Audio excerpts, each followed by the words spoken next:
Oh, you got her, dude. She's down. Let's go. Dude, I just shot a deer of a lifetime. Freaking smoked him. One with nature, and if you're a believer, one with God. Definitely gets your heart pumping. Boy, you are in trouble. Fall Obsession Podcast. Hey everyone, welcome back to another Fall Obsession Podcast episode. I'm Sam, I'm your podcast host for this week. Our podcast is driven by Ridge Rock Hunt Company, and you guys will learn a little bit more about them later on in our episode today.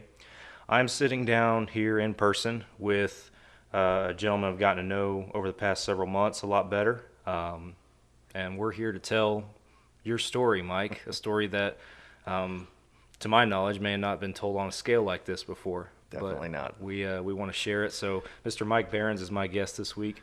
Mike, if you would start us off, just kind of give us an idea on who you are and kind of your background, where you come from, and all that good stuff. Well, first, thanks for having me. Yeah, absolutely. It was a long drive, but I did make it. Yeah, crossing that road was rough. Yeah. But yeah, I grew up in Iowa. I am a prototypical farm kid. I chucked hay bales as a kid, did all that fun stuff. Never really got into any hunting or anything like that outside of shooting a pellet gun and knocking down crows and stuff like that. But we were athletes too, so I spent most of my youth playing sports and doing all that fun stuff, and then helping on the farm outside of those practice times and game times. And then from there, just kind of went on and did the whole college thing. Ended up joining the National Guard in Iowa in 97, so that dates me. But yeah, I joined the National Guard in 97, went through, did, I think it was like 10 years or something like that. Got out for about 3 years and missed it a little bit too much to deal with, so I ended up doing another 6, and that satisfied me in full. So, but what I didn't know at the time, which this kind of leads into another guest you recently had. Yes. What I didn't know at the time was a lot of the stuff that, I thought was just normal wear and tear on the body as you get older wasn't normal wear and tear. So enter Mr. Demshock, who, he guided me through a process, and he kind of elaborated on that a few weeks back. But he guided me through a process, and that whole process ended up really kind of freeing things up and helping me get not necessarily back on my feet, but more on my feet. Yeah. Getting some things taken care of that I didn't know could be taken care of and things like that. So, a lot more physical now than I ever thought I would be, as far as that goes. But, outside of working for the railroad right now, which is where I met him, I'm pretty much just hanging out and doing my woodworking stuff and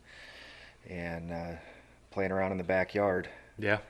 So a lot of work. I mean, the property that we have now, it's way more than I expected to get. I was looking for 1 or 2 acres or something like that. Just something to build a shop on. But going from 150, 200 acre farm down to 1/8 of an acre in town with neighbors 6 feet away from you on either side. Yeah.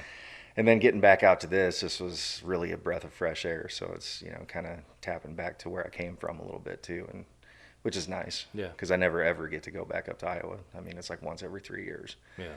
So tell us a little bit about, that's a good segue into the property that you have right here a long way away from me. But you've kind of had a discovery this year, coming into that property and learning what it holds. So just tell us a little bit about your place. Well, it was weird because we drove past this property probably 5 times while we were house hunting. And this was right at the end of COVID. Everything was, all our, home prices were just skyrocketing. Everything's getting outrageous, but we still weren't at that interest rate hike that we had now. So we're in a pretty good spot, So we started looking pretty hard, did a lot of fixing up on the old house, which oddly enough I had the equipment for. And yeah, we get out here to this place, and I'm like, wow, 15 and a half acres. I was like, I don't know about them power lines, though. You know, we get out here, and once we're on the ground, you don't even notice them. Yeah. You know, I mean, really the only reason that I do notice them is because of the easement. Right. But other than that, I mean, because I can't touch it, but other than that, I mean, I don't even know that they're there. It's just, you know, standard. Yeah. You get Standard used to business. it, Yeah, I mean, we had power lines on the farm and everything too, so Yeah. it wasn't a big deal. So, yeah, I ended up, you know, getting talked into visiting this property by my wife. So we come out and we look, and I was like, man, there is a lot that I could do with this. And we hadn't even seen the back.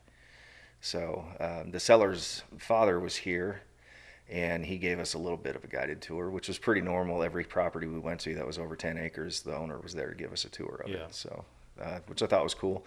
Pretty good dude. We had a lot of talks. He's, you know, cut from the same cloth that I am. Yeah. So we went around and looked around and everything. He took us back and, you know, showed us a little bit with the pond and everything, which, by the way, washed out within the last 8 months. So we got to put that back. A little dry this year. Yeah. Yeah, a little bit. So yeah, we went back there and I looked at it. We didn't realize it at the time, but we only saw about 7 acres of the property at that point. Really? We didn't even see half of it. Hmm. So we ended up just buying the place because the price was what we thought was very, very reasonable. So yeah, we ended up getting it. Came out here and, you know, through a few chat sessions with my wife and everything, we were just like, you know, we could hunt this too. So let's maybe grab some game cameras and put them back there. Because we were already getting some of that equipment for the deer lease that we had gotten on. So, you know, the theme for this whole thing is first year for everything. Yeah. So we get back there and I put up a couple of cameras and got one of my little cheapy Moultrie feeders, you know, the $100 variety. Yeah. And, well, realized real quick that I had a herd back there that I was not ready for. They were eating probably, if I would have let them, they probably would have ate 200 pounds of feed a week, if not more. Wow. They figured out how to stretch up, the bucks did. Midsummer, as soon as I got that feeder out there, within 2 weeks, they were figuring out how to stretch up and lick that spinner. And it was a free-for-all all night long. I would go out there and fill it, and 2 days later, it'd be empty. Wow. So that went on for a while, and then I decided to raise it up, which then they got emotional, which, as you know, deer will get emotional. I found that out. They took their ball and went home. So I made them mad, and they left. All the bucks left. All I had were my 2 does, Sandy and Karen, and their kids. And that was it. That's all I had left for about a month and a half. Yeah. And then it got a little bit too dry, so they came back. Yeah. So, but on top of that, the caliber of deer that we're talking here, not what you were expecting, No. I would imagine. Not at all. I mean, you started showing me trail cam pictures that you had from back there, and I'm like, holy cow, I need to lease Mike's property across the street from me. Hey, man, is this a good deer? Is this one worth shooting? You're like, yeah, that's a good deer. Yeah, Mike, he shows me this picture of, I don't know, have you even put a tape to him? No, not yet. The 10 point is at the taxidermist yet, and we didn't end up taking Demon this year. He filled out. He's spectacular right now. Yeah. I mean, that deer has got muscle striations all over his body. I mean, you can see the individual muscle groups in his hindquarters. Everything is clearly defined, and he sprouted another tine too, so he's an 8-pointer now. Yeah. And his rack is still just as tall as ever. Wow. So yeah, we decided to leave him alone this year. Yeah, it's a good call.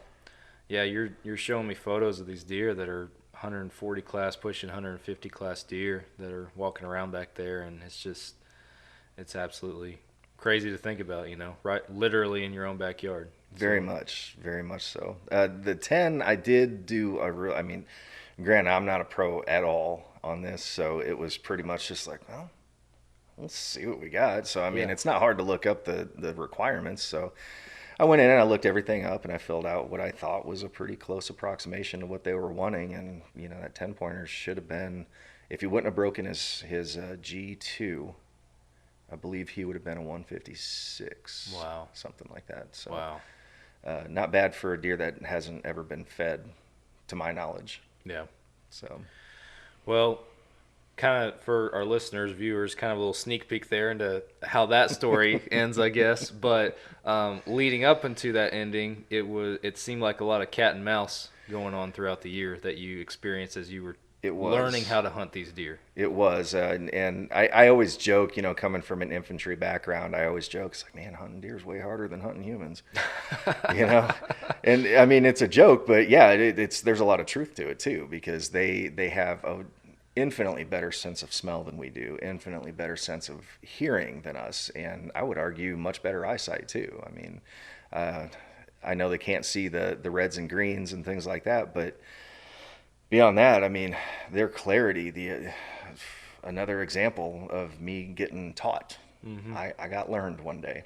Yeah. And it was opening day of rifle season, and I'm sitting back there in a ghillie suit with a rifle tucked in between two post oaks. You would have walked right past me and not even known I was there. 60 yards away, this probably 18, 20-inch spread 6-point that has to be 4.5 years old, which I don't know how he ends up only being a 6, but weird things happen. Yeah. He spots me from 60 yards away, stops dead in his tracks and stares me down. Yep. Okay, well, guess I'm moving. So I got learned a lot. Yeah. With these animals, they did a lot of teaching. They're comedic as all get out. I get a kick out of watching them too. Yeah. But yeah, they did teach me a lot. They taught me a lot about wind and a lot about things that I didn't really have to worry about when we were doing, like military operations, things like that. I mean, it was just like we just went in and we did what we had to do. Here, when it doesn't matter if you're 150, 200 yards out or if you're 26 yards away in a bow blind, you got to know what direction that wind's at. You've got to know how hard it's blowing. You got to know what your terrain's doing to the wind. Is it swirling it down at the bottom of the hill? What's it doing? I mean, you have, if you're not accustomed to natural wind markers, you just put your own flags out, do all those little things. Everything was a learning curve for me that I knew that I had to do really, really fast, or I was going to roll a donut this year. Yeah. So. Yeah.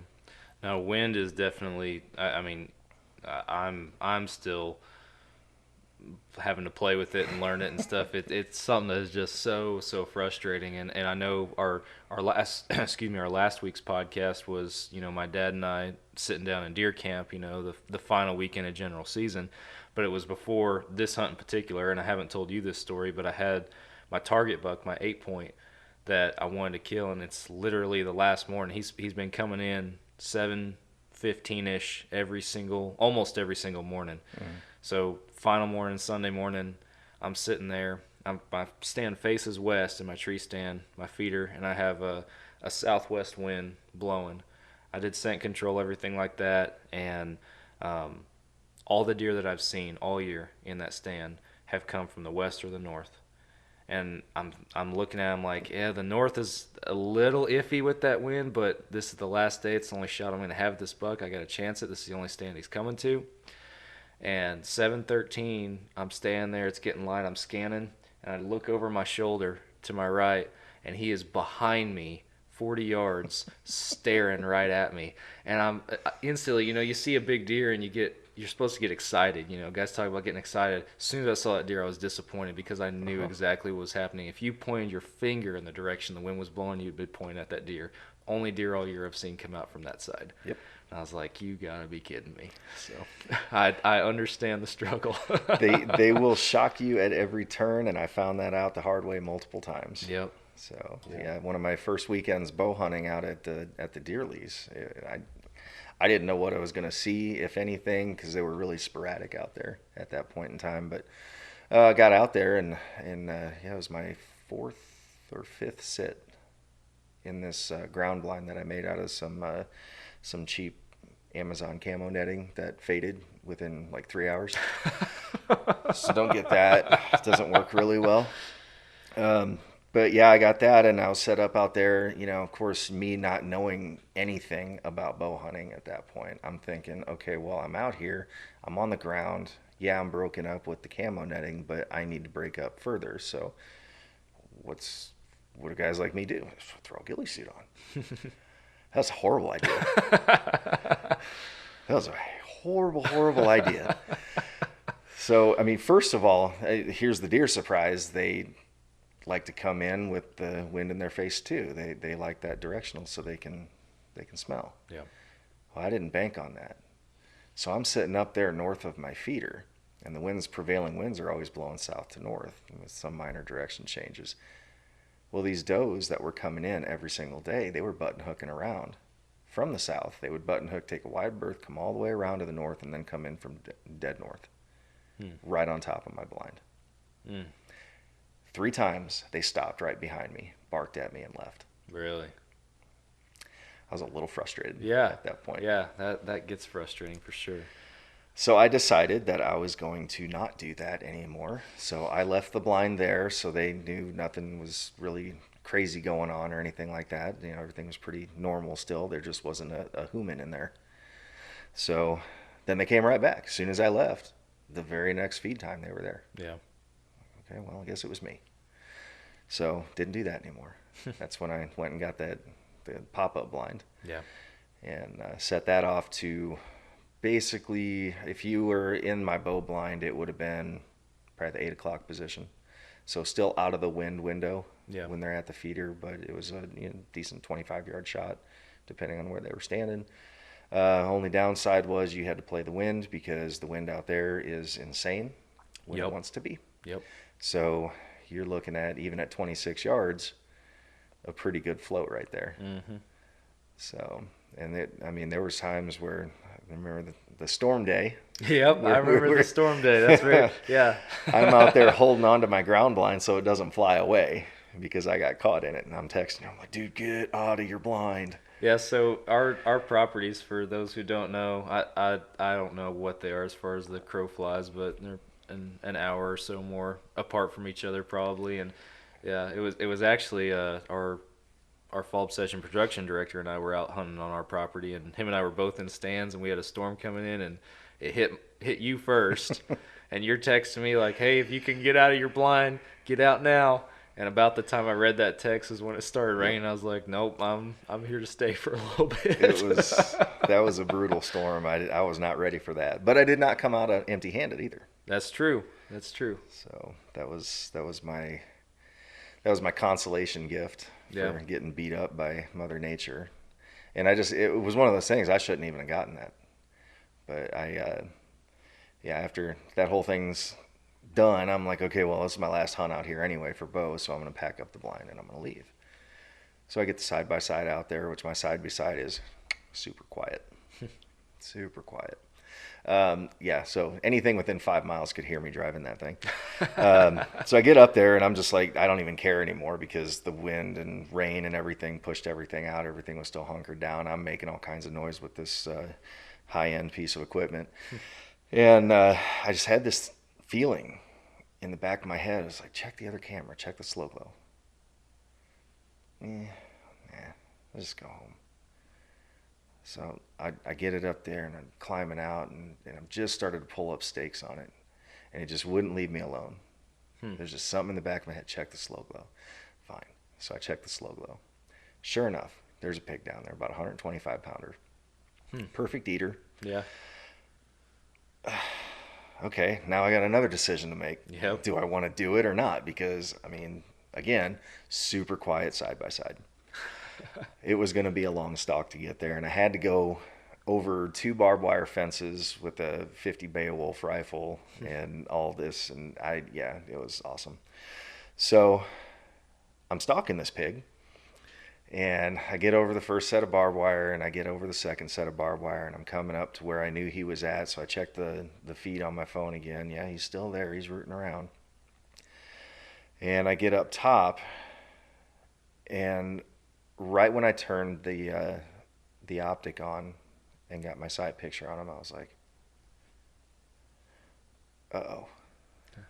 Oh, no. Yeah. No ears. No ears. So I was like, well, how do I do this? So what I ended up doing was I'm a right-handed shooter, so I've got the rifle shouldered on the right, and I take my left arm and I pressed my shoulder into my left ear as I was sighted in on this pig. And I used my hand, I wrapped it around my head, and I pressed my ear closed on the other side. Yeah. So I shot this pig one-handed with a 50 caliber rifle with my hand wrapped around my head, protecting my ears. And I got him. Heck yeah. I got him. So he took off. It wasn't a great shot, but it blew his heart completely out. And I mean, everything. It was a sharp downhill angle. So how quiet was your side-by-side after that shot? It was. I didn't hear a thing. So no, I heard him squealing when he ran away. So it was one of those shots where he was running on pure adrenaline. He didn't even know he was out yet. Because when I ended up field dressing him and everything, there was no heart left. Yeah, it was completely gone. On a pig that size, yeah. But yeah, I would like to say I haven't missed with that rifle, but every time I didn't miss because of my own stupidity. Normally it's math related, or the calculations, the trig, and all that stuff. Yeah, I do something stupid, and then I look at it after. I'm like, oh, I know better than that. So I've done that twice.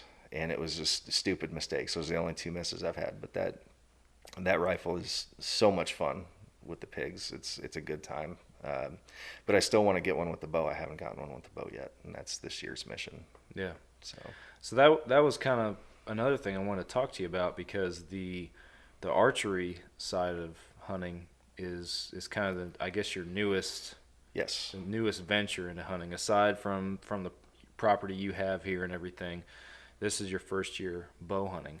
So what were some of the driving factors into that, and then what'd you end up getting, and let's go through that process of you learning that and everything. A lot of it was based on safety and my comfort level of shooting in the backyard. Yeah. Because it's 15 acres, but we've got a lot of neighbors. Yeah.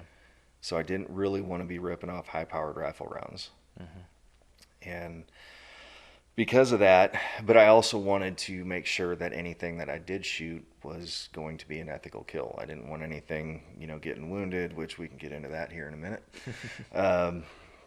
So I wanted everything to be that high level of lethal, ethical, and making sure that I was also being very safe around the neighbors and everything. I didn't want even neighboring cattle in the pastures. I didn't want anything zinging off of a tree branch, and it's just not.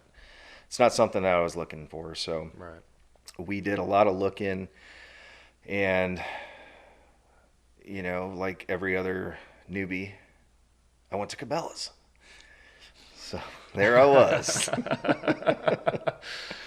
And I had, I did some research. When you're talking rifle stuff, I could talk to you all day long and give you intricacies and details and things like that. But you're talking about a bow, I'm like, yeah, it's got the little arms and the little circle things up there, and it's got a string, and you shoot a stick out of it.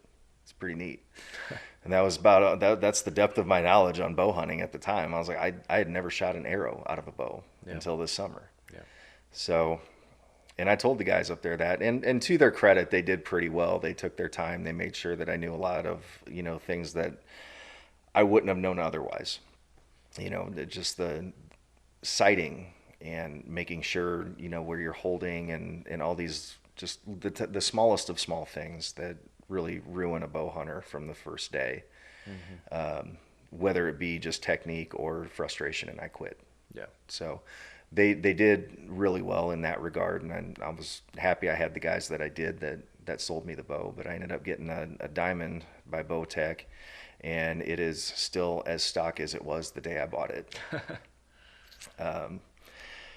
So I've done nothing with it. I know we've talked a little bit about putting new sights on, and coming from the rifle world, that single pin is just something that really appeals to me, because it's more akin to a front sight post, which is what I've been doing for 30 years. Yeah. So we're still looking at that, as far as what my setup wants, what I want the setup to be, and different things like that. But I do like the adjustable nature of those types of optics.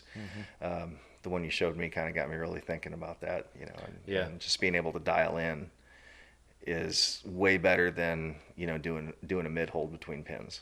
Yeah. and say, man, I hope I'm right.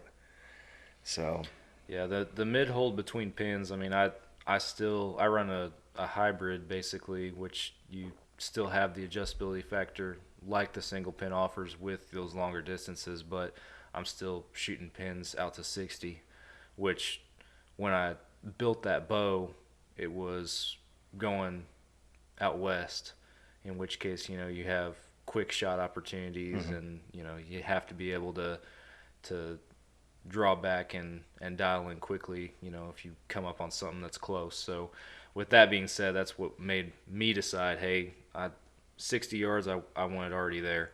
If it's farther than 60, I'm going to have the time to adjust if that's the case. So that was my thought process behind it. But hunting whitetails in Texas, a single pin can definitely be an asset and help make you a better shooter, in my opinion. So and especially in the close proximity in the backyard. Exactly. You know, I could probably say I would shoot a 40-yard shot back there, but there's only 2 lanes where you can do that from where I'm set up. Other than that, I mean, you're pretty much roped in at about 28 yards max. Well, even then, you know, I mean, you think about how often these deer, pigs, or whatever, you know, yeah, you might see them coming from out there, and they come through that 40-yard window, but they come into your food source and they come in closer.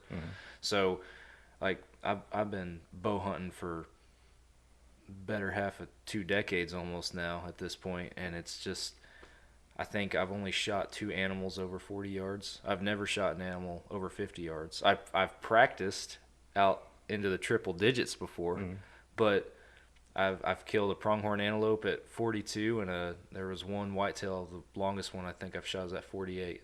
That's 2 shots in 16 years. So, I mean, there you go. Yeah. You know, so yeah, I did the practicing, you know, on the driveway and everything. I did that out to 50 yards, and you know, I was putting them in there in about a 4-inch circle with, you know. To me, I thought that was decent, you know, with a stock bow. Hadn't done anything, you know, major with it. And, you know, I was happy with it considering at that point when I stretched it out to 50, I'd only been shooting for about 4 weeks at that point.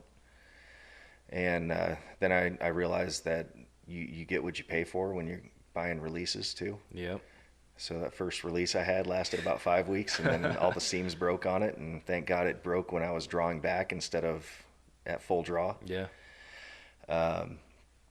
So that's when I started doing my, you know, my normal fix-it stuff with all the toys and stuff I have in the garage, and I ended up taking the exact same one, and I said, I'm gonna make you work. And went and got a little punch kit and put my little metal studs in there, and it's held. Yeah. It held all the way through. I mean, I've shot 300 plus arrows out of that bow with that same one, and there's no give to it at all. Yeah. So Do what you gotta do. So it works, but. Yeah, I think next year I will get a little bit better release for that bow. There's a few things that we're going to improve, but it was a good learning curve, and you know, going out there and really all things considered, you know, like I was talking about learning about the ghillie, which was, oh man, I can't even tell you how stupid I feel thinking that I was going to be able to get away with that. But you know, it was a nice thought. And you can shoot with a ghillie, you just can't have anything on your chest, which defeats the purpose of a ghillie. Yeah. So I abandoned that very quickly. And because I ended up missing 3 deer in the backyard. Well, 2 deer, 1 twice. So the first one I missed because of me trying to outthink myself was one of the does. And, you know, and I'm glad I missed both times, because that was a shot taken out of frustration, because I had been skunked 3 weeks in a row out in Throckmorton, and I wanted to put something in the freezer in October, and I was getting real frustrated about it. And that's just, you know, I'm the type of person that I'm driven by success factors, and you know, if I am not sure that I can do something, I won't do it until I'm sure I can do it. You know, which is, you know, when you go to like the woodworking and things like that, I'll run that program 100 times on the computer to simulate what it's going to do. And I'll measure and remeasure and re-zero and do all these calibrations on the machine before I even turn that router on. Mm-hmm. And I very rarely have a screwed up piece of wood. Very rare. So I applied that same thing to the bow hunting and everything, and that's why I was getting frustrated, because all these things that I was absolutely certain would work are not working. Right. So I had to change, and that's where, I started joking. I'm like, man, these things are really different than what I was used to. So yeah, I miss the doe. The first shot, one of the ghillie strings got caught in the bowstring, slowed it down and dragged the bow down. So I shot underneath her at 14 yards. Wow. How did you miss at 14 yards? I could throw a spear and hit her at 14 yards.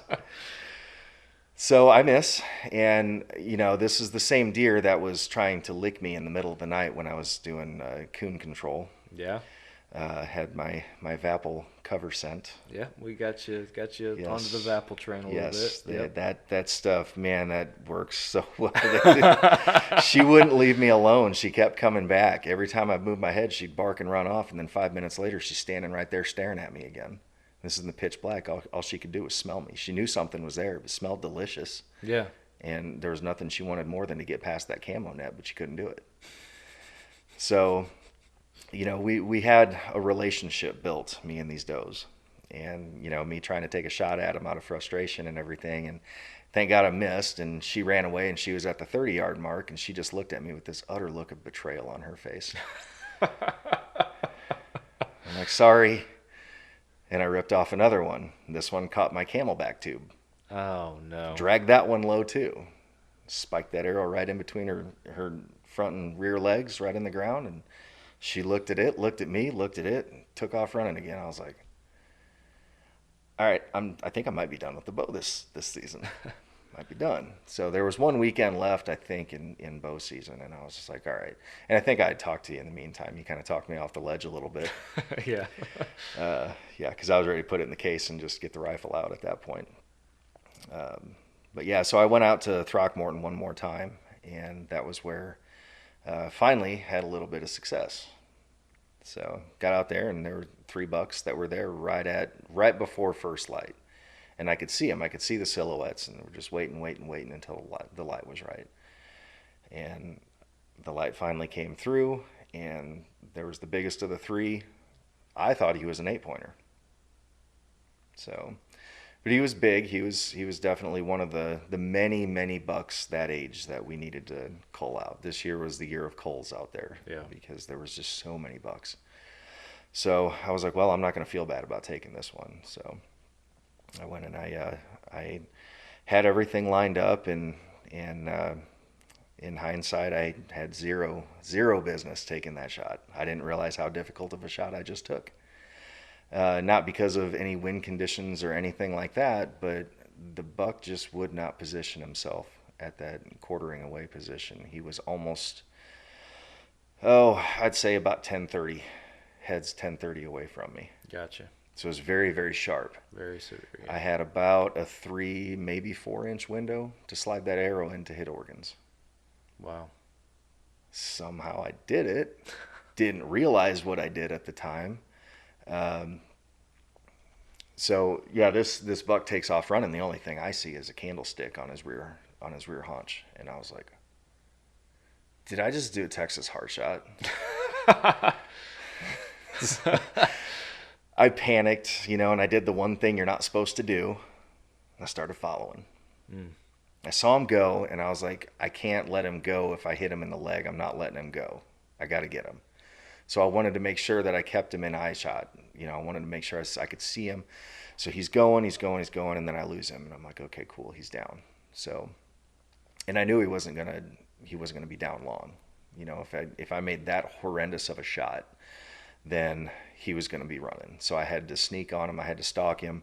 I had to make sure that I had a good shot, and I had to figure out where he was at. So I get up there, and I couldn't find this candlestick at all. Couldn't find the lighted knock to save my life. And then, about 10 feet away from me, he pops out like an exploding birthday cake. I mean, just out of the grass, gone. And he ran another 140 yards with this arrow sticking out of him. And I thought I needed to change my pants. Yeah. He scared the crap out of me. Yeah. So I get down there where I last saw him, and it was 100 yards to the fence from where I was at. And I saw him jump over that fence. And I'm like, dude, he's not even hurt. I was like, am I even sure that I hit him? Did something happen to where it just, it fell out or what? Because I could still see the arrow, like it was flopping. Yeah.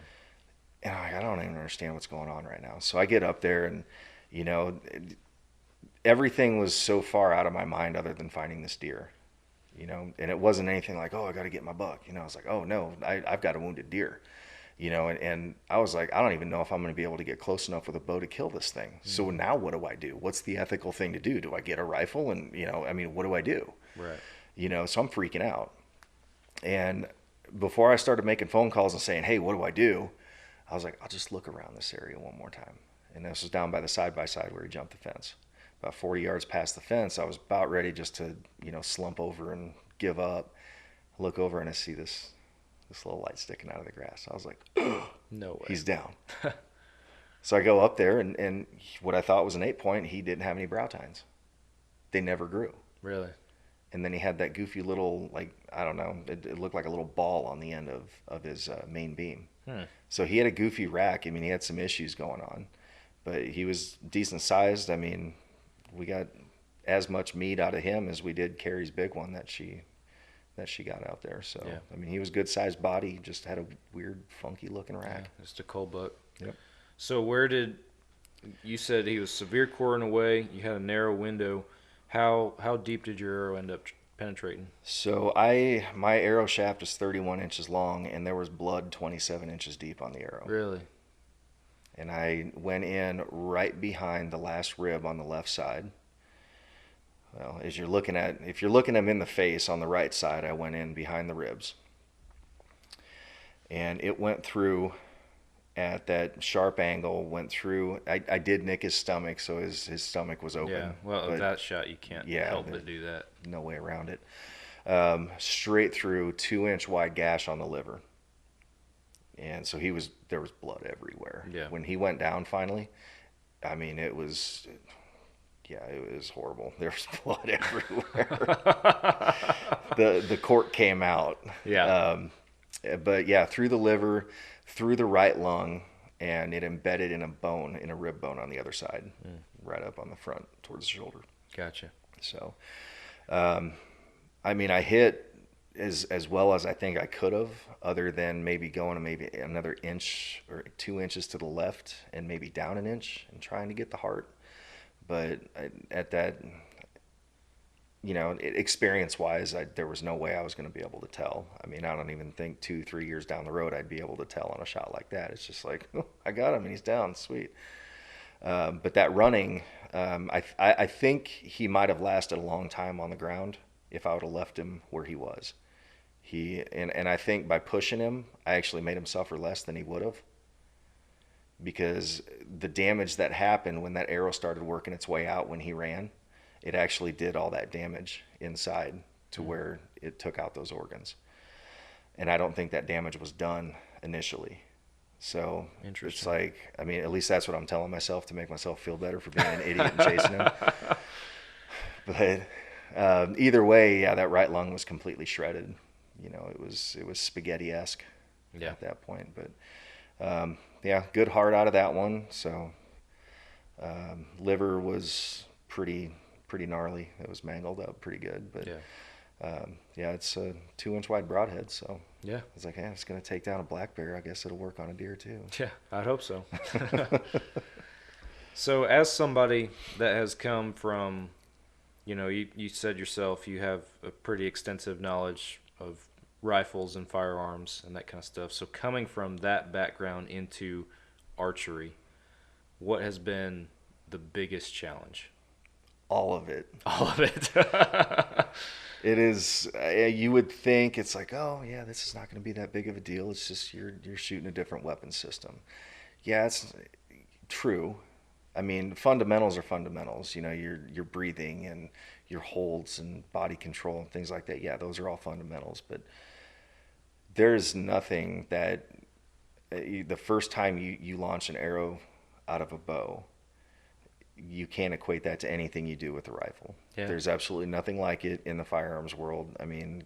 Even I would venture to say crossbows, because you're still shooting that rifle style. Right. there's nothing that compares to it. It's a completely different animal. And that was, again, going back to learning curves, it was like, oh, this is way different than I thought it was going to be. So here I am out there every single morning after work, getting off at third shift, and I get home. First thing I'm doing before I even change clothes is I'm dragging out that target. I'm getting the bow out. I'm making sure everything's tied on it and going out there, and I'm ripping off 25 arrows every single day for 3 months before I even decided that I was going to shoot archery in October. Yeah. So, yeah, there was a whole lot. And it didn't help when my sight ring fell off. I remember that, yeah. For about 6 weeks. That was pretty sweet too. So yeah, after the release issue, I got that situated. I'm like, all right, cool, I'm good to go. And about 2 weeks later, my sight ring falls off. I'm like, really? Why me? Yeah. So, but that's when you showed me the adjustable sights and everything, with your windage and elevation and all that. And I was like, oh, I really like that one. Yeah. Doing the range and everything. Yeah. So that's always been in the back of my mind since my sight ring fell off and I talked to you about it. So yeah, somebody's probably going to get some money out of me. Yeah, at some point. Man, it's a journey. Yeah, you sink all this money into archery or hunting, whatever it might be. But speaking about archery specifically, it is it's a process. There's no end goal. It's just you go where it takes you, and then upgrade your equipment. You find something new. You find something you like better. You change something up. You don't like it. You change it again. It's just it's a process. Yep. So. And I'm holding off on getting like super crazy with arrow builds and things like that just yet, because I want to get the bow itself. I want to get that legit, like that this is perfect. This is exactly how I want it. Okay, now let's dial in the arrows. And because, to me, what I'm shooting right now, they're basically they're gold tip rejects or something like that. So they're made in the same company. They just have a different label on them, and they're cheaper. Yeah. So I'm all about that until I learn how to actually do what I'm supposed to do. So that way I don't really feel bad about losing a $6 shaft or anything. I feel bad about the $20 broadhead, but not the $6 shaft. Yeah, man, for me, I'm to the point where arrows are so expensive. It's like, man, I gotta shoot pass-throughs. I gotta get this thing back. So yeah, that was one of the other things somebody at work was talking to me about was, if it didn't pass through, let's get your arrow weight and everything. Let's get that figured out. And I'm like, yeah, we'll get there. Yeah. So it's just, for the amount of time that I'm going to spend doing bow hunting, it's like, okay, yeah, I'm going to focus on this year, and then next year we'll focus on the next thing, and then at some point I'll probably have to get it restrung, and then when I get it restrung, that's when we'll do the whole arrow thing, and obviously I have no real clue what I'm talking about. It's just a guessing game for me, but that's why that's why I was really happy when you moved in.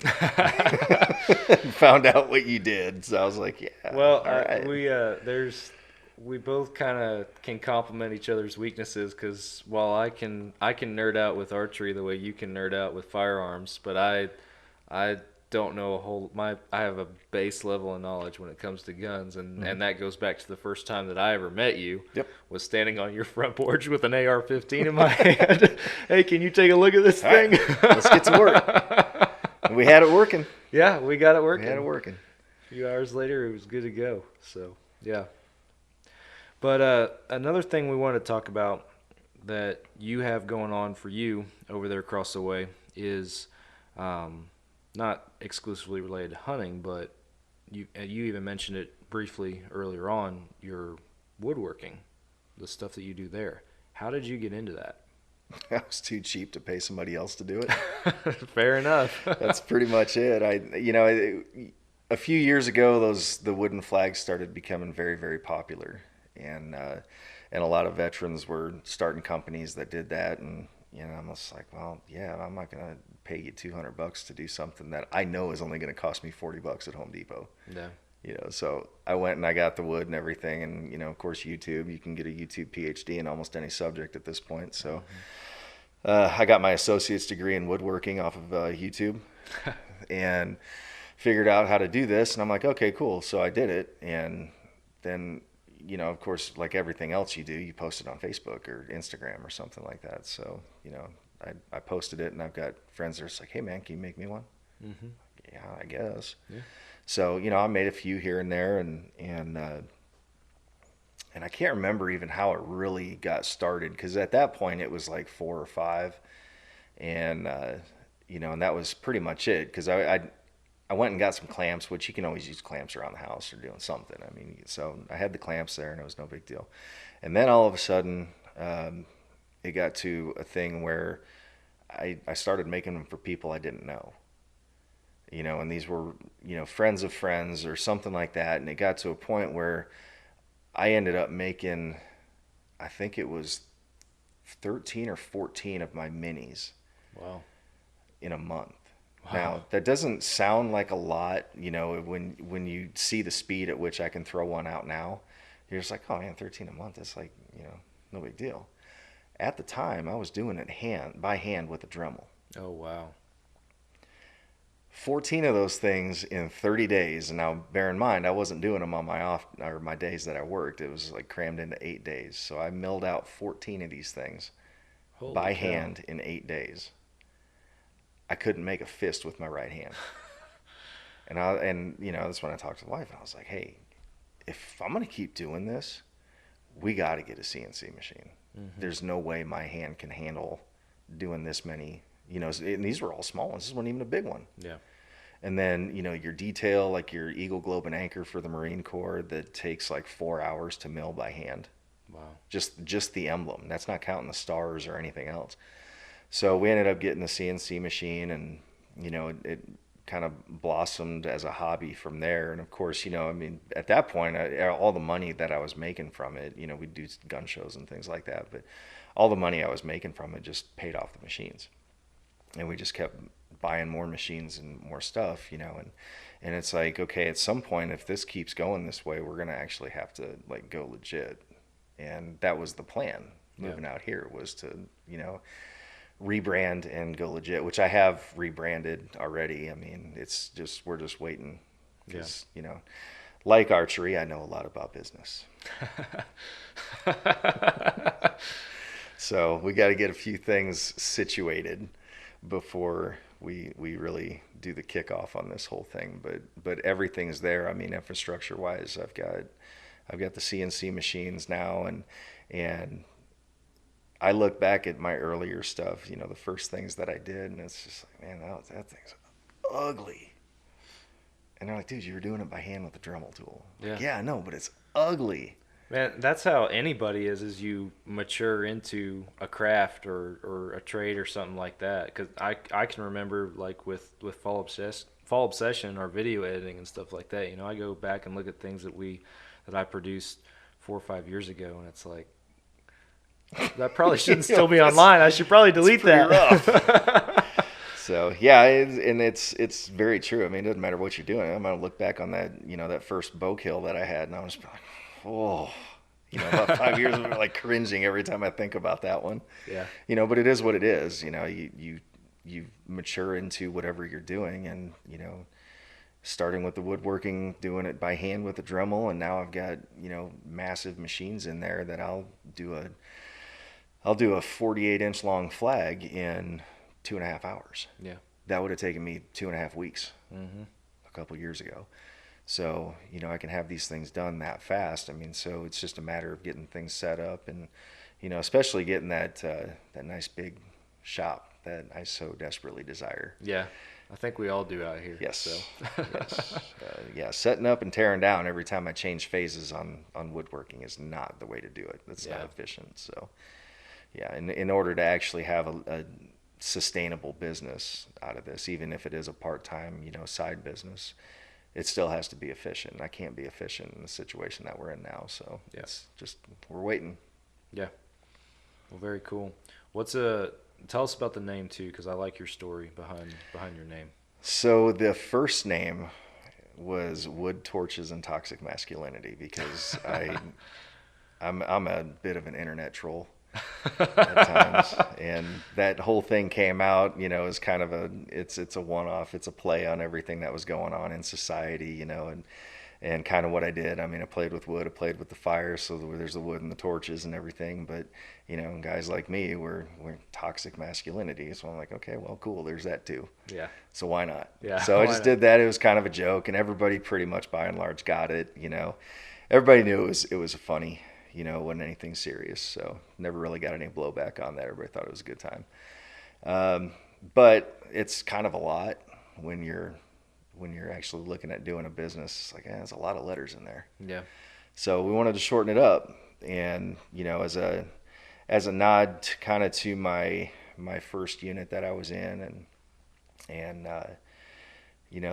the veteran side, I wanted to keep that connected because that's where I came from. This I mean, that whole veteran side, that's where these flags came from by and large. That's who started it. So I mean, I'm just piggybacking on what other guys are doing. Mm-hmm. Of course, expanding some of my own things too. With like the cutting boards and stuff like that. Those things I like doing more. But as far as the name, I was like, we've got to do something. So I'm talking to my friends and everything, and we're just spitballing all kinds of ideas. And I'm like, wow, these are terrible. This is some of the worst names that I've ever seen. And then there was a couple of things, my unit that I deployed with my first time, the company nickname was Wolfpack. And so that made, obviously, our company commander was Wolf 6. And I've had a lot of company commanders, and, I don't want any of them to think that, I think less of them, but seeing the ferocity in which, or hearing about it, I wasn't there, but hearing about the ferocity in which he took control on one of the worst days that we had as a unit in Afghanistan, and hearing those types of things, and what the guys on the ground had actually said about how he operated that day, I was just like, yeah, that's my guy. So the whole thing is pretty much a nod to then Captain Lucas, and who's now retired and living the good life hunting antelope. There you go. Yeah, he's having a rough time. So it was a nod to him because, he was also one of the most personal officers that I've ever been around too. It didn't matter if you were an E8 or if you were an E1, he would talk to you, about anything. If you had an issue, if you just, hanging out, smoking and joking, whatever it was, he would be out there with you. He wasn't afraid to get dirty. That was just one of those things. And he was largely influential on, the stuff that I did. He's talked to me about, when I considered doing, OCS and things like that. He was right there. He's like, hey, you need a letter? I'll get you a letter. There's never a hesitation with him. So, yeah, it was definitely a nod to him, nod to, Bravo Company, the Wolf Pack, all that good stuff. So that's awesome. So, yeah, that's where that whole name came from. And then the logo itself was just kind of all the conglomeration of all the different things. I did a little bit of research on where I came from too, and it turns out that I got a little bit of that Viking in me, I guess. I can tell by the beard. Yeah. Weird, huh? So yeah, there's a little splash of that in my DNA too. So some of that's incorporated in there. It's just there's a whole lot going on in there, and it's all got a piece. Yeah, that's awesome. Very cool. Well, before we head to, we always ask some standard questions to first-time guests on the podcast in kind of our closing. But before we get to that point, you have a story. Oh, I do. That you have been withholding from me. I have. For this purpose, to share it on this podcast regarding the conclusion to the 2022 hunting season for you. Yeah, it's. I would have never, ever thought in a million years that I would have been able to do this. Oh, boy. But this is just, I don't know. This whole season has been really weird. Like there was things that I did that I shouldn't have been able to do. There's things that I don't know. It's just weird. I didn't think I was going to tag, anything this year, let alone do what I did. Yeah. So, it's not saying like, oh, I'm awesome or anything like that. I was just like, oh, well, that was a happy accident. Yeah, it's surprising. That's really what it is. it's just sheer dumb luck. I mean, from moving into a deer-infested 15-acre property to, you know, everything else. I mean, it's just all happy accidents. And next year I'll probably roll a donut as payment for this. So here I am, my last weekend out at the deer lease. And it's getting dark. And I didn't get my float day approved for the following day. So I was literally 40 minutes from shutdown because I wasn't going to be able to hunt again. Yeah. Nothing at the feeder, nothing on the peripheral, nothing. I look out 12 o'clock, almost directly into the sun. I was probably, 15, 20 degrees to the right of the sun. Looking there, and I see a couple of black spots on the hill. Now I range this out. This is almost 700 yards away. Wow. I'm not taking that shot. I mean, I'm good, but I'm not that good. Yeah. That's not a shot I'm ever going to take on a deer. Yeah. So, okay, well, they don't look like they're too interested in coming towards me. You know, so there was nothing about the corn that was spectacular. They're just grazing. They're just living their best life. Enter me. And I decided, well, I'm going to stalk them. Because I've stalked this many times in my life before. A big old donut. Yeah, so this is dope. So I traveled 450 yards very quickly. Now, understand that the rifle that I'm shooting it's a Ruger American, but I pulled the guts out and I put an MDT ESS chassis on it, which is solid aluminum. I mean, this whole thing it weighs about 20 pounds. Wow.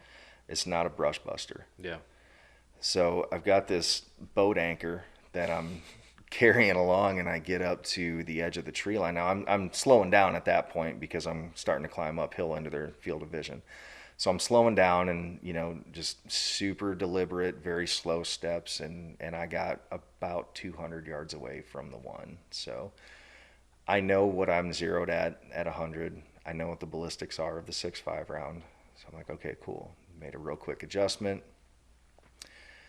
Lit the round off. She's hit. I knew she was hit right off the bat. She takes off. She goes down about 30 yards away. I'm like, cool. Yeah. Cool. I got 2 doe tags, just filled one. Walk up there, and I'm not trying to be quiet at this. I just shot, and there's no suppressor on this thing, so yeah, cool. We're good. So I'm just kind of traipsing out there, you know, just whatever, snapping twigs and moving trees and, you know, doing whatever. And I get about 50 yards out of the tree line, making a beeline towards this down doe. And I look over to my left, and there's another doe staring at me 80 yards away. And I was like, ooh, what do I do? I had that moment of panic, and I'm like, ooh, do I win in Rome? Yeah. Shot her. Wow. Well, she took off running. Because, I mean, a 20-pound rifle, all of a sudden my adrenaline spiked. I'm not holding, I mean, you know, I held center mass on her, but I didn't have time to adjust off of that 200, and that wasn't at the forethought of my mind. So what I ended up doing is I hit low on that because she was so close. And I hit low, and I went through underneath her heart, but I went through inside the breastbone and blew out her right arm. Wow. So she's hurt. She knows she's hurt. And I caught up with her. I was like, man, what do I go for? Do I go for this one? Do I go for that one? What do I do? I go for the one that I think is probably still alive. So I went after her and get down there, and I see her, and she's hurt. She knows she's hurt. And I'm like, okay, I got to put her down quick. So rack another round, and I'm still about that 75-yard range. Totally slipped my mind about making my adjustment back again. You know, this time it was my fault. The first time it was just like scenario, you know, you kind of, you're going to forget something. But this time this is just me being stupid. And I hit her again. She doesn't move. I'm like, what? Run another round through, hit her again. And then she takes off running. I was like, what is going on? So come to find out that, and I don't know how it even happened, but my windage knob got rolled. Oh. So I was shooting about 1.5 feet to the right. Okay. So I was hitting her through the gut. And thankfully she went down, you know, after that third shot, she went down. Now, bear in mind that she was only alive for about 10 minutes. I mean, this all happened very, very quickly. But yeah, I mean, got her, made sure she was down, because I was searching by flashlight. I was like, I'm not leaving until I find her, blood trail, something. So went through, and I even called Carrie. I was like, hey, you might have to come out here with the dogs. I know it's a 2-hour drive. We were getting that serious about it. Yeah. Then about the time I said that, I look over, and here she is. She's out. I was like, oh, good. So yeah, she went out quick after the third round. But I think the second round, I don't even think it hit her. Really? I think it was that far off. I mean, Wow. with that thing being rolled. So now, bear in mind what I just told you, right? I was aiming center mass on that first doe. If I'm missing by, it got rolled to the point where it was like a foot off. Oh, wow. Yeah. Yeah. That's at 80 yards. So it's about, I don't know, 14, 15 inches off at 200 yards. That's a big, big variance. I'm like, where did I hit this doe? I got up there, I hit her in the neck. Really? It was a 1 in a million dumb luck shot. Yeah. I don't even know how any of this happened, but I dropped 2 does in 5 minutes at ranges I hadn't zeroed on a rifle that had been adjusted without my knowledge by accident. Wow. What a finale. Right? So that was like, okay, this just culminates. I'm not shooting a deer next year at all. They're not even going to give me a chance with as much just dumb luck that I've had this year. Going from, the 10-pointer, that was the other deer that I missed with the bow. I nicked his back, and that was because I had a shirt on that was a little too poofy on the forearms, and it caught the bowstring, and it just slapped it just enough. They'll do that. Sailed it up, and it went right over his back, and that blade just ever so slightly grazed his skin. But of course, the speed that it's going, it cut him open. It was about a 2-inch cut because of the flat back and everything, but it was just real light nick. That's all it did. But he ended up coming back, and he gave me a rifle shot. Yeah. So came full circle on that. But I never thought I'd see that deer again. Yeah. Deer that size, yeah. I didn't deserve to see that deer again after what I did. But he came back. So that's why I say, like the things that happened this year, a lot of them shouldn't have happened. There's no reason that I should have even made contact with that first doe. There's no reason that second doe should have been standing there. There's no reason the 10-pointer should have come back. Why? Yeah. So, there's no rhyme or reason for it other than, well, I better enjoy it this year because next year's probably going to be horrible. Well, stuff like that happens to everybody. I always say you haven't hunted unless you've experienced frustration like that. You got it all. It sounds like you got all the frustrations and all the joys at the same time in the same season. So that's a bit of a roller coaster. Yeah, but I like to pack it in. Like to do it all at once. Why not? Yeah, get it all out of the way. But no, well that's a crazy story for sure, and an ending you probably won't soon forget. No, I couldn't believe it. 2 in 5 minutes, and granted that it wasn't the cleanest thing ever, but just the fact is like, okay, well, I just tagged out on my last day at the very last moment of legal light. Yeah. And now I'm done. Yeah. And then the work started. Because Yep. you know what happens after that, and you You're know what not the other done. thing I'm doing. You're not done. I am not taking it to the meat processor either. So Yep. that was a whole learning curve too. Oh yeah, you and me both, because we're both in that boat Uh-huh. this year. So yeah, doing it ourselves. But that meat grinder makes it nice and easy. It does. Yeah. I shot 2 deer this year, and our first one we used my in-laws' little hand crank.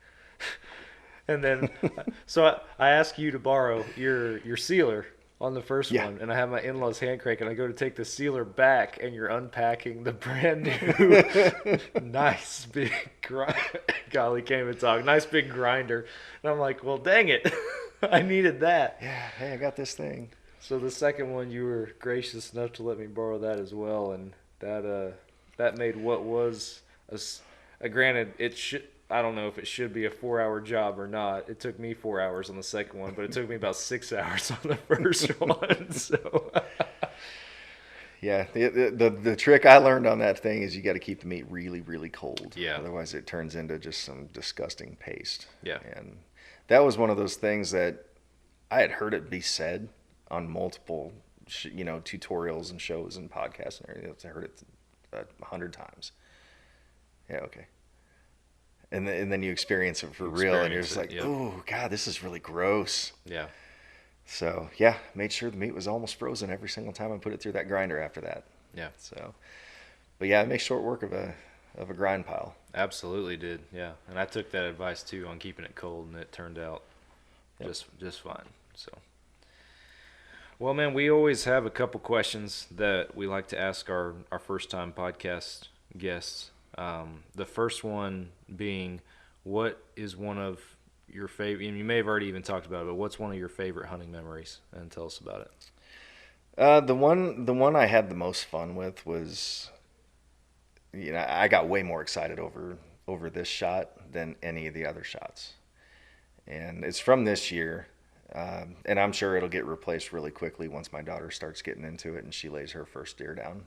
That's probably going to replace it in a heartbeat. But I was out there with my wife, and she was behind the trigger. And we had, this 8, 9, and 10 that we really had our eyes on. And the one that I culled out with the bow, that wasn't one of them. Yeah. So they were still alive. And we see one come in, and I'm glassing it, and she's glassing it, and I'm looking on the camera. I'm like, man, I can't tell.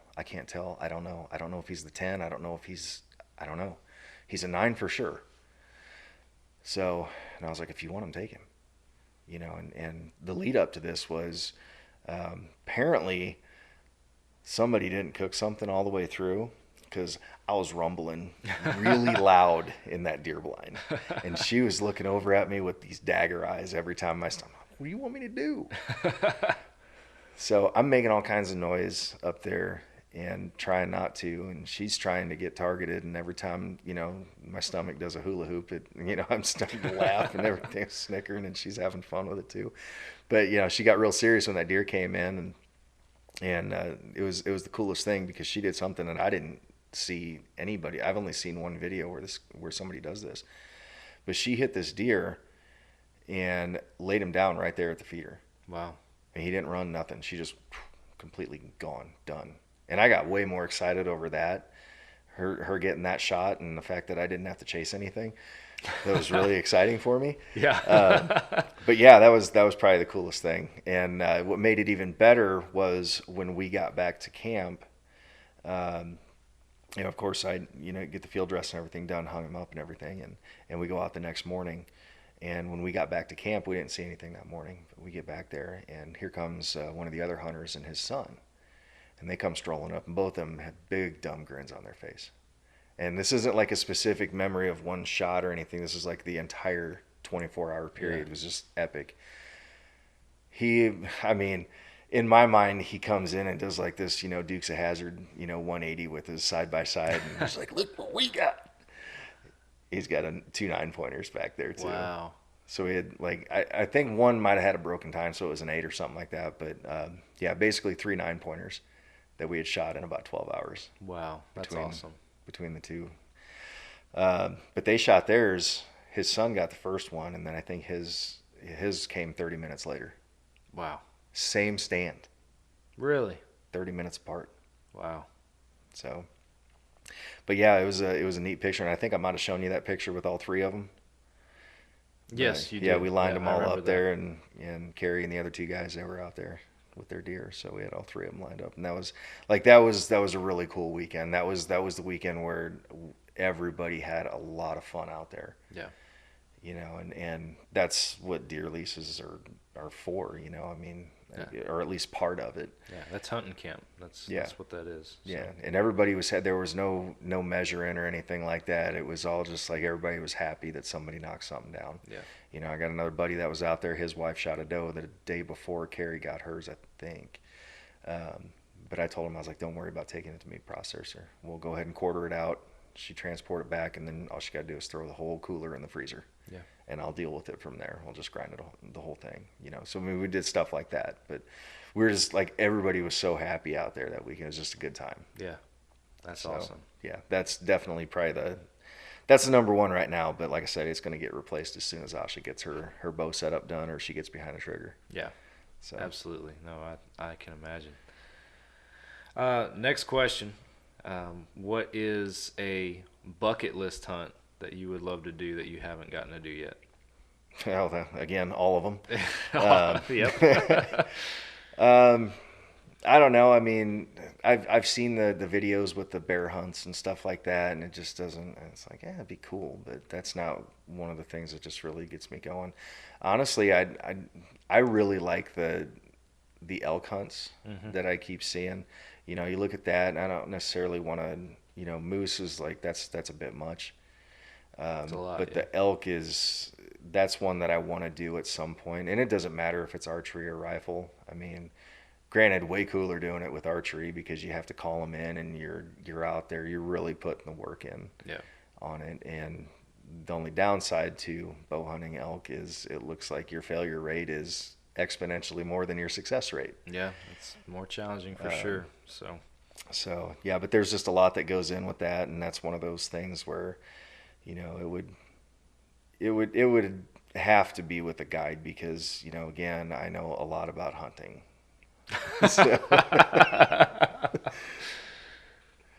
You never know. Your luck might carry into the elk scene as well. So maybe it's got to be this year then. Better get cracking. Yeah.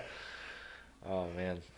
Well, the third and final question that we like to ask is always related in some form or fashion to the conversation that we've had. So I'll take it back to just the archery side, I guess, of your adventures this year.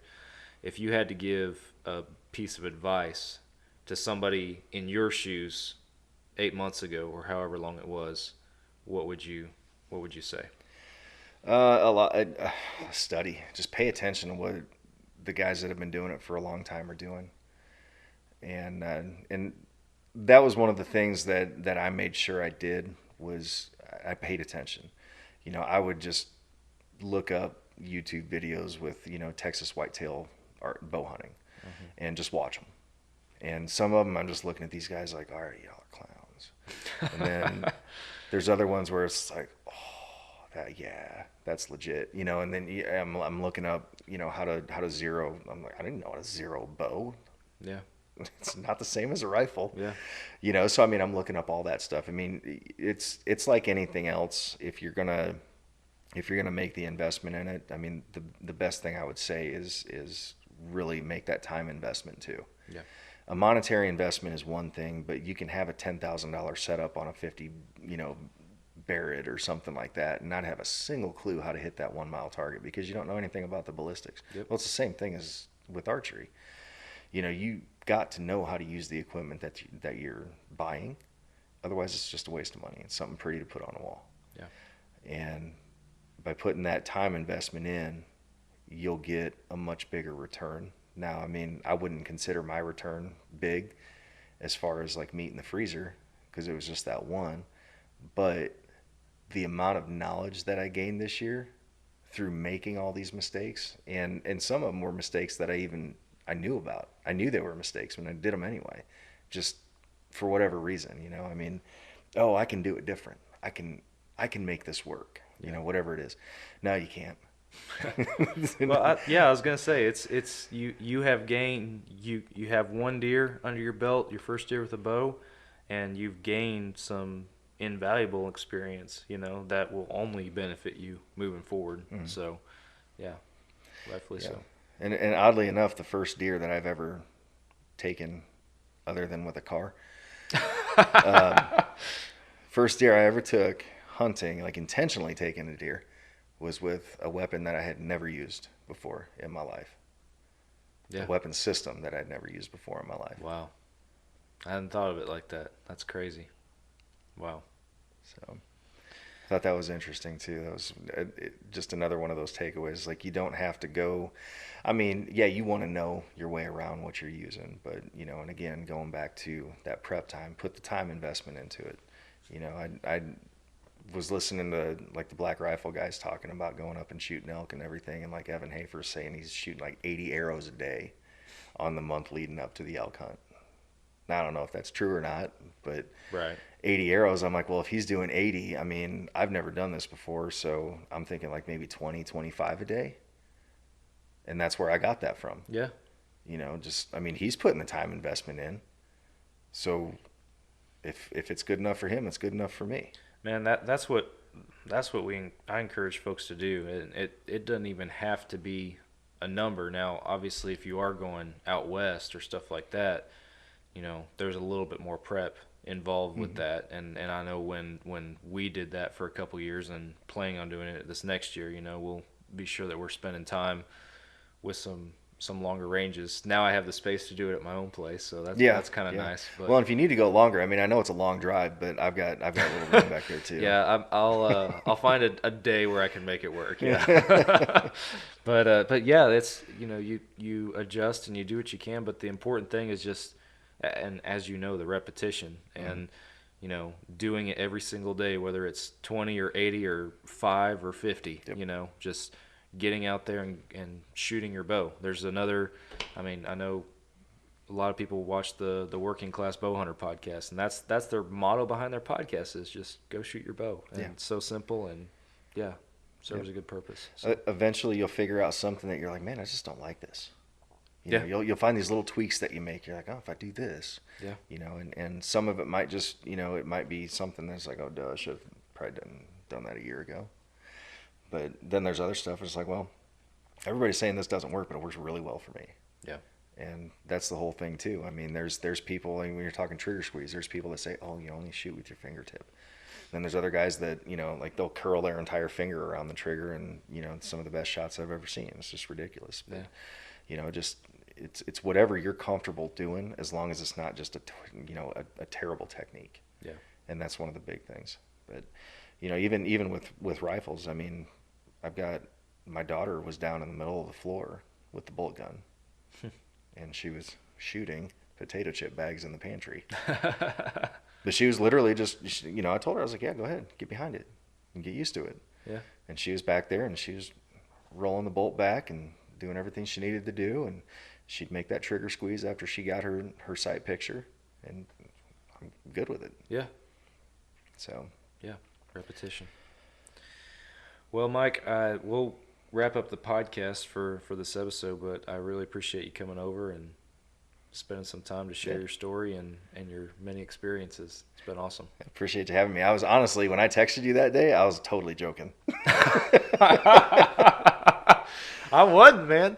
This is what I love. I love getting people on the podcast that, have these unique experiences or unique stories, interesting stories, whatever the case might be, and give them an outlet to share it with more people, because for all I know, nobody else might ever know about that. That you go back through our guest list on our podcast, and you can pick out quite a few people that names you've never heard from, but they're interesting individuals, and that's one thing that we want to do through this is tell their story. So yeah, and there's always something, whether it's things not to do, which I wrote the book on that this year, or things to do. There's always something. I mean, everybody's got this one thing, and you can either take it or leave it, but there's always options out there. You can always learn from somebody else, and especially one of the things that's still hard for me too is, but when somebody comes up and critiques you, I mean, we all like to think we're perfect, and I'm pretty close, but there's a few things, like somebody should have slapped me upside the head when I put a ghillie suit on during bow season and said, no, stop. But, it is what it is. It is. But, I mean, I'm sure somebody out there makes ghillie suits work with a bow. Yeah. I'm sure there's a bunch of people out there that do that. Probably probably find it on YouTube University, I'd imagine. Oh, I'm sure. Yeah, I'm sure. But yeah, it's definitely not me. I'm completely abandoning the ghillie suit idea when it comes to archery. Yeah, there you go. Well, for our listeners, our viewers, thank y'all for tuning in to another week's episode. If you haven't already, hit follow and subscribe, whatever platform you're listening on. We're on all major podcast platforms, as well as our YouTube channel, Carbon TV, and our website, fallobsession.com. So be sure that you subscribe and turn your notifications on. We put out a new podcast episode every single Monday morning. You can also listen to our podcast on the Outdoor Call Radio app or 1350 ESPN with Outdoors Dan over there in the Midwest. Fallobsession.com is our website. That is the hub. That's where you guys can go to find all of our content right there, as well as our apparel. And then be sure that you go to the social media platforms, Facebook, Instagram, Twitter, Go Wild, and follow Fall Obsession on those. We post daily information relevant to you guys and where you hunt in different areas across the country. So last but not least, Ridge Rock Hunt Company. They're the podcast partner. Derek and Lacey over there in Mississippi, they do a great job of setting up folks with trusted and vetted outfitters across the country. Derek has a very big network of outfitters in North America, and he will work with you as far as price, timeline, licensing, all that kind of stuff to get you set up with a good experience. So Ridge Rock Hunt Company, go check them out on Facebook, Instagram, and their website. Thanks again, man. We'll do it again sometime. Appreciate it. Yeah. All right, guys. Thank y'all for tuning in. We're back again next week for another episode, and we'll catch you then.